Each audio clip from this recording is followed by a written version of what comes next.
சரவண ஜோதியே நமோ நம.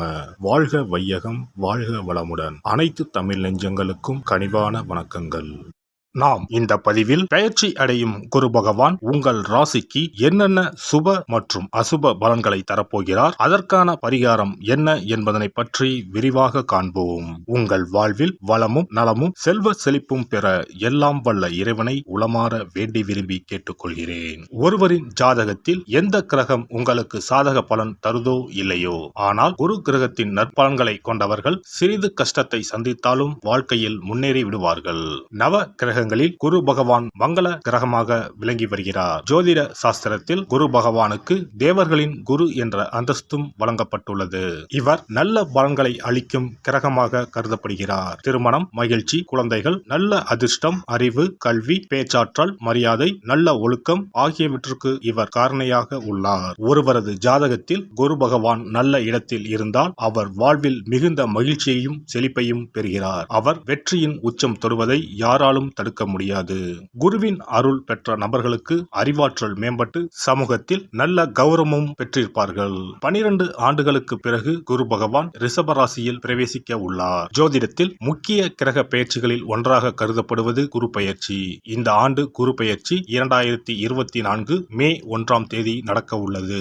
குருவின் அமைப்பும் குருவின் பார்வையும் எப்படிப்பட்ட பலனை அள்ளித்தரும் என்பதை தெரிந்து கொள்வோம். கால சக்கரத்தில் தனுசு, மீன ராசிகளுக்கு அதிபதியான குரு பகவான் தற்போது மேசராசியில் சஞ்சாரம் செய்து வருகின்றார். இவர் 2024ஆம் ஆண்டு மே மாதம் 1ஆம் தேதி நண்பகல் 12:59 மேசராசியில் உள்ள கிருத்திகை 1ஆம் பாதத்தில் இருந்து ரிஷபராசியில் உள்ள கிருத்திகை 2ஆம் பாதத்திற்கு பெயர்ச்சியாக உள்ளார். குரு பெயர்ச்சி பெறும் ஸ்தானத்தை விட குருவின் 5, 7, 9ஆம் பார்வை பெறக்கூடிய ராசிகள் மிகவும் சிறப்பான பலன்களை பெற்றிடும் என்பது ஜோதிட விதி. 2024ஆம் ஆண்டில் நடக்கும் குரு பெயர்ச்சியின் தாக்கம் அனைத்து ராசிகளிலும் இருக்கும். எனினும் சில ராசிகளுக்கு குருவின் இந்த மாற்றம் பலவித நற்பலன்களை அளித்தரும். இவர்கள் எடுத்த காரியங்கள் அனைத்திலும் வெற்றி பெறுவார்கள். நீண்ட நாட்களாக நடக்காமல் இருந்த பல விஷயங்கள் குரு பெயர்ச்சிக்கு பிறகு வெற்றிகரமாக நடந்து முடியும். இவர்களுக்கு அதிர்ஷ்டத்தின் ஆதரவு முழுமையாக இருக்கும். இந்த குரு பெயர்ச்சியானது ஒரு சில ராசிக்காரர்களின் வாழ்வை புரட்டி போட போகிறது. துரோகத்தால் பிரிந்த கணவன் மனைவி, சகோதர சகோதரி உறவு ஒன்று சேர போகிறது. நட்பு என்னும் நஞ்சால் உங்கள் உறவை பிரித்த துரோகியை இனம் கண்டு உண்மையான உறவு யார் என்பதனை அறிந்து கொள்வீர்கள். நஷ்டம் மட்டுமே பார்த்த வியாபாரிகள் திடீர் லாபத்தை அடைய உள்ளீர்கள். திடீர் லாட்டரி அடித்தது போல லாபம் இரட்டிப்பாகும். சனி பார்வையினால் ஏற்படும் காம சிந்தனைகள் இந்த குரு பெயர்ச்சியினால் சரியாகும். தகாத பெண் உறவை தவிர்த்து ஆன்மீக பயணத்தை தொடர்வீர்கள். சதி எதுவாக இருந்தாலும் அதை முறியடிப்பது சிவனின் விதியாகும். சிவனின் துணை இருந்தால் எதிரில் யமனே வந்தாலும் சமாளித்து வெற்றி அடையலாம். இனி உங்கள் ராசிக்கான பலன்கள் என்ன என்பதனையும் அதற்கான பரிகாரம் என்ன என்பதனையும் பார்ப்போம்.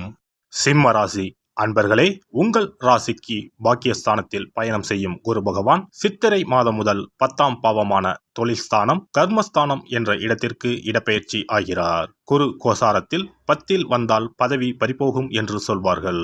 சிம்ம ராசிக்காரர்களுக்கு அற்புதமான பதவி யோகத்தை, அதிகார யோகத்தை தரப்போகிறார். நல்ல வேலை வாய்ப்பு அமையும். வேலையில் இருப்பவர்களுக்கு ப்ரமோஷன் கிடைக்கும்.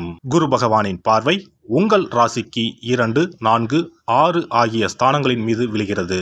குடும்பஸ்தானத்தை குரு பார்வையிடுவதால் பொருளாதார அபிவிருத்தி ஏற்படும். குடும்பத்தில் மகிழ்ச்சி நிலவும். சொல்லும் செயலும் நிறைவேறும். இதுவரை கொடுத்த வாக்குறுதிகளை நிறைவேற்றி விடலாம். பணம், பொன் பொருள் சேர்க்கை ஏற்படும். சண்டை போட்டு பிரிந்த தம்பதியினர் ஒன்று கூடுவார்கள்.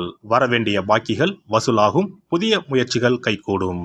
குரு பகவான் தன்னுடைய 7ஆம் பார்வையால் சுகஸ்தானம் என்ற 4ஆம் பாவத்தை பார்க்கிறார். தாயார், வீடு, வாகனம் ஆகிய ஸ்தானத்தை பார்ப்பதால் புது வீடு கட்டி குடிபோகலாம். வண்டி வாகனம் வாங்கும் யோகமும் கைகூடி வரும். நீண்ட நாட்களாக வாட்டி வதைத்த நோய்கள் நீங்கும். உடல் ஆரோக்கியம் அதிகரிக்கும். நீண்ட நாள் கனவுகள் பூர்த்தியாகும்.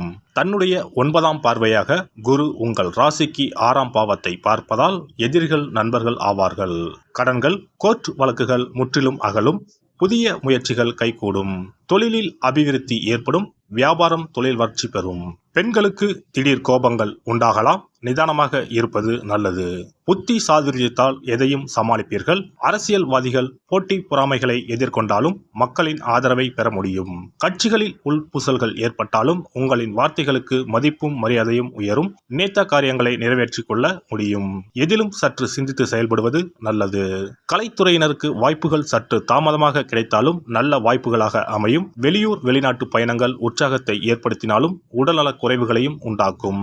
மாணவர்களுக்கு திறமையாக செயல்பட்டு கல்வியில் முன்னேற்றம் காண்பீர்கள். கூடுதல் நேரம் படிக்க வேண்டி இருக்கும். நட்சத்திர பலன்கள். மகம். இந்த குறுப்பெயர்ச்சியால் உறவினர்கள் வகையில் தவிர்க்க முடியாத சுப செலவுகளை சுமக்க நேரும். முக்கியமான பயணமும் முக்கிய பிரமுகர்களின் சந்திப்பும் உண்டாகும். அது உங்கள் எதிர்காலத்துக்கு நல்ல அஸ்திவாரமாக இருக்கும். சிலர் கூட்டு முயற்சிகளில் லாபம் தேடலாம். சிலர் குடும்பத்தினரோடு கூட்டு சேர்ந்து தொழில் செய்து லாபம் பார்க்கலாம். பூரம் நட்சத்திரம். இந்த குறுப்பெயர்ச்சியால் ஆரோக்கியம் நன்றாக இருக்கும். தொழில், வேலை, உத்தியோகம் ஆகியவற்றில் வெற்றி அடையலாம். சேமிப்பும் அடையலாம். உங்கள் உழைப்பும் நம்பிக்கையும் உங்களுக்கு முழுமையான பலனையும் திருப்தியையும் தரும். எதிர்ப்பும் இடையூறும் ஒருபுறம் இருந்தாலும் உங்களின் தன்னம்பிக்கையாலும் தைரியத்தாலும் அவற்றை போராடி எதிர்த்து நின்று வெற்றி கொள்வீர்கள். உத்திரம் நட்சத்திரம். இந்த குறுப்பெயர்ச்சியால் கடமைகளை காப்பாற்றுவீர்கள். பொருளாதாரத்தில் பிரச்சனை இருக்காது என்றாலும் வைத்திய செலவும் அல்லது வீண் விரய செலவும் தவிர்க்க முடியாதாக இருக்கும். அதனால் சில சமயம் விரக்தி ஏற்படலாம். ஜாதக தசாபுக்தியை அனுசரித்து தேவையான பரிகாரங்களை செய்து கொள்வதால் மனதில் ஆறுதலும் நம்பிக்கையும் உண்டாகும். தொழில், வியாபாரம், உத்தியோகத்தில் பிரச்சனைகள் இருக்காது. ஞாயிற்றுக்கிழமைகளில் சிவன் வழிபாடு செய்வதும் செம்பருத்தி அரளி மலர்களால் சூரியனை அர்ச்சனை செய்வதும் வெற்றிக்கு வழிவகுக்கும். எதிர்ப்புகள் நீங்கும். குரு பெயர்ச்சி சிறப்பு பரிகாரம். ஜாதகத்தில் குரு நல்ல இடத்தில் இல்லாமல் இருந்தாலோ கோசார ரீதியாக கொடூரமானவராக இருந்தாலோ குரு தோஷம் நீங்க பரிகாரம் செய்ய வேண்டும். தீய பலன்கள் குறையவும் நல்ல பலன்கள் அளவுக்கு அதிகமாக நடைபெறவும் குரு பகவானுக்கு செய்யும் பரிகார முறைகள் உதவும். வியாழக்கிழமை தோறும் தட்சிணாமூர்த்தி வழிபாடு செய்வது சிறப்பான பலன்களை கொடுக்கும். வியாழனன்று குரு ஓரையில் நல்ல நேரத்தில் குருவிற்கு உரிய கோலத்தை வடகிழக்கு திசையில் கோலமிட்டு அதன் மேல் முல்லை மலர்கள் பரப்பி குரு எந்திரத்தை வைத்து அதற்கு முல்லை மலர் சூட்டி சந்தன பொட்டிட்டு பொன்னிற தட்டில் கொண்டை கடலை வைத்து தூப தீபம் காட்டி குரு காயத்ரி மந்திரத்தை 108 முறை மன ஒருமையுடன் கூறினால் குருவால் ஏற்பட்ட தீய பலன்கள் விலகும். நல்ல பலன்கள் மேலும் மேலும் அதிகரிக்கும். வியாழக்கிழமை அன்று வீட்டில் நெய் தீபம் ஏற்றி வழிபடுதல். குருவுக்கு உரிய வஸ்திரம் தானியம் கொண்டு வழிபடுதல் நல்லது.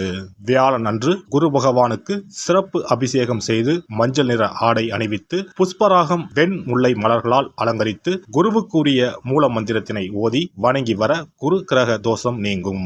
மஞ்சள் நிற ஆடையை உடுத்துவது, புஷ்பராக மணியை அணிவது, மஞ்சள் நிற ஆடை, கடலை, தானியம் ஆகியவற்றை தானம் செய்வது, வியாழக்கிழமைகளில் விரதங்களை மேற்கொள்வது ஆகியவற்றால் குருதோஷ பரிகாரங்களை செய்யலாம். உங்களால் முடிந்த அளவிற்கு ஏழை எளியோருக்கு தானம் தர்மம் செய்தால் வாழ்க்கையில் அமைதி கிடைக்கும். தினந்தோறும் அல்லது வாரத்தில் ஒரு முறையாவது பசுமாட்டிற்கு அகத்திக்கீரை, அருகம்புல், வாழைப்பழம் போன்றவற்றை உணவாக கொடுத்து வருவது ஜாதகத்தில் இருக்கின்ற குரு பகவானின் நிலையை மிக விரைவில் வலிமைப்படுத்தக்கூடிய ஒரு சிறப்பு பரிகாரமாக கூறப்படுகிறது.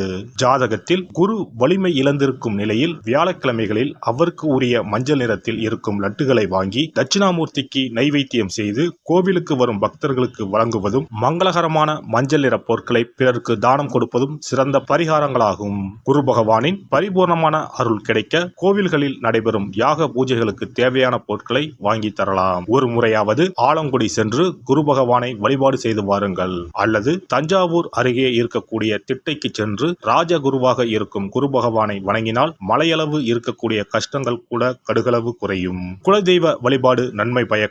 முடிந்தால் மாதம் ஒரு முறை குலதெய்வ கோவிலுக்கு சென்று வழிபட்டு வருவது நல்லது. ஒரு முறை திருச்செந்தூர் சென்று முருகப்பெருமானை வழிபட்டு வந்தால் இந்த குரு பெயர்ச்சி சிறப்பான பலன்களை தரும். உங்களின் வாழ்க்கையில் பொருள் ஈட்டும் முயற்சிகள் அனைத்தையும் வியாழக்கிழமைகளில் தொடங்குவதும் நல்ல பலனை கொடுக்கும். குறிப்பாக வியாழக்கிழமைகளில் வருகின்ற ஏகாதசி தினங்களில் நற்காரியங்களை தொடங்கினால் நன்மைகளை பெறலாம். வியாழக்கிழமைகளில் தங்கள் சக்திக்கு இயன்ற அளவில் அன்னதானம் செய்வது குரு பகவானின் நல்லருளை உங்களுக்கு பெற்றுத்தரும்.